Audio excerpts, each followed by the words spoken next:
Video number 33. Now that we talked about little nicks or little chunks missing out of here, we're going to talk about some other areas where there's damage. Now, I want to add to that. A lot of people think, well, there's a chip there, it's going to start flaking. Not the case. This is very cool running down here. That would be the case if you were up in the combustion area where there's lots of heat and expansion and contraction and explosions and less lubrication. You might get some flaking, but even that's rare.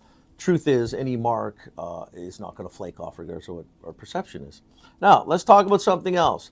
What if there's a little chunk or a little line in one of your ports on the side?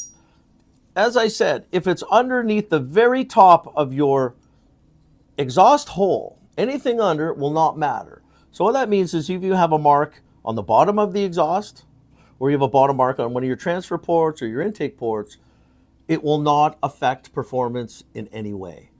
The reason being is there's no compression being made. Some people say, well, there's pressure when the piston goes down in the crankcase, and if there's a spot, it will leak through. That's not the case, because there's no compression being made when the rings are near the ports. It's only once it's below the ports. So the truth is, if you have a little nick on here, and the NICA sill is still there, not a big chunk missing, and it's owned properly, it will not affect the performance in any way or the longevity of the cylinder. Now, how do we know?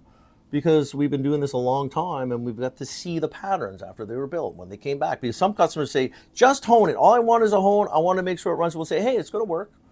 And I just want to sell the bike. I don't want the bike. I want to get the new one anyway, and I just want to sell it. And they just want a hone. So if there's a little mark in there, and what we found is when we see those cylinders years later, there's no effect on the performance. But everybody thinks if there's any mark in a NICA sill, it's over. That is not the case. So be more than happy to send them in, call me, text me pictures. I basically tell people, and I'm more than happy to deal with people where the marks are a problem or where they're not a problem. And that's it for now. Thanks.